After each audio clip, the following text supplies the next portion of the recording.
I'm Chris Nickson, and this is a story from my book, Leeds to Biography, A History of Leeds in Short Stories.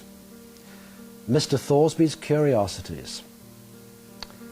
"It won't do," he said, shaking his head and pursing his lips. "It just won't do." "No, sir," I agreed. Mr. Brocklehurst looked slowly around the room once more. He tied his stock too tightly in the morning, and his large face had been red all day. "No," he repeated, "it just won't do." But it would have to be done. Every item in this collection of curiosities needed to be catalogued, and I knew it wouldn't fall to Brocklehurst the lawyer to do it. It would be my job, his clerk. Mr. Thoresby had amassed thousands upon thousands of objects during his life, so many that he needed to build an annex to this modest house on Kirgate for them all. Now he'd passed on, his heirs needed an inventory of everything. I'd missed the man. He'd been my favourite of Mr. Brocklehurst's clients. Whenever he visited the office, he asked after my wife and children with honest interest, no matter that he was a gentleman with his independent means and I was no more than a law clerk. Even after his first stroke, his mind had been alert. I'd come here several times with papers to be signed, and he'd always been polite. He'd even insisted on showing me around this place, his museum, as he called it with a wry little smile. And he pressed a copy of his book on me, his history of Leeds and the areas around it, picking it from a tall pile, blowing off the dust and inscribing it with his name, writing in an awkward scrawl. I didn't have the heart to tell him that only gentlemen had the leisure for reading and learning. For the rest of us, life was made for work and sleep. So his Ducatus Leodensis propped up a broken table leg in our house now, the gold letters on the spine growing dirtier each month. Brocklehurst paced around the room, hands clasped together in the small of his back, pausing here and there to look at this and that. Finally he announced, "Well, you'd better get to work, and don't be too long about it. I want you back in the office as soon as possible. There's plenty to do among the living." "Yes, sir." I opened the ledger on an old desk, then set down the quill and the ink pot, hearing the door slam in the empty house as the lawyer left. I knew I should begin the task, but instead I walked to a shelf at the far end of the room and picked up a small object. I'd last been here 2 months before, no more than a fortnight before Mr. Thoresby suffered his second stroke and died. I'd come on a trifling errand, his signature on a note to append to an annuity. He'd been sitting in his parlour, lost in thought, when I was shown through. "Young man," he said with real pleasure, as if I'd been his first visitor in an age. He struggled to his feet with the help of a stick, putting out a heavy, palsied hand to grip mine. Wigless, he showed wisps of grey hair over a shiny pink skull and a mouth that drooped to one side. But his eyes still twinkled. Over the last months he'd grown portly, his movements confined to his house or the streets close by. No more wanderings around England or setting off in the morning to walk to York and dine with the Archbishop. An invalid now, his wide world had become so small. Come with me, come with me. I have something very special to show you," he urged, his voice just an echo of the cannon boom it had once been. I followed him through to this room of wonders. He shuffled slowly, pausing 2 or 3 times to catch his breath. Yet once we reached the shelf and he reached out, it was as if his illness had never happened. His hand was steady as a youth's, and his thick sausage fingers were deft as he plucked up the item. "Do you see that?" he asked me, letting it sit on his palm. "The vicar in Rothwell sent it to me last week."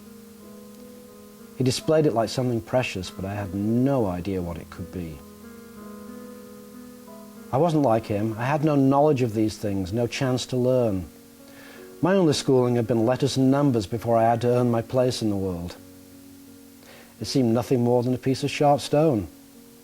How could it be of value? He saw my look and smiled. "Would you like me to tell you?" "Yes, sir, I would." If it was important to him, then it must have a purpose, I thought.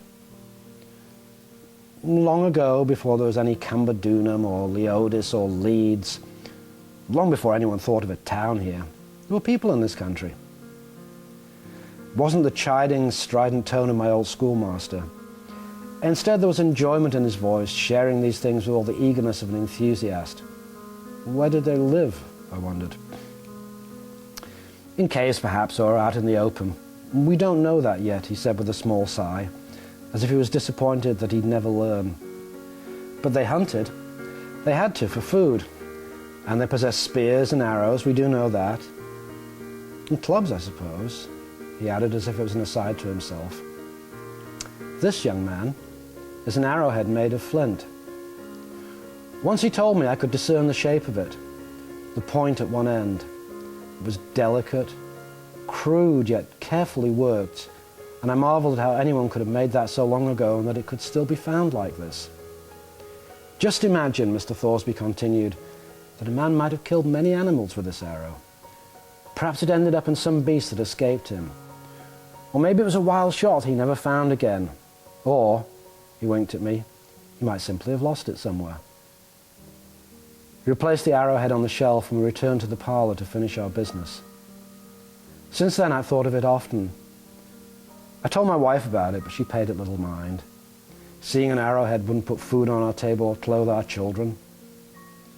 It came to me later that I'd never asked him just how old it was. He would have known. After all, he was acknowledged to be the wisest man in Leeds.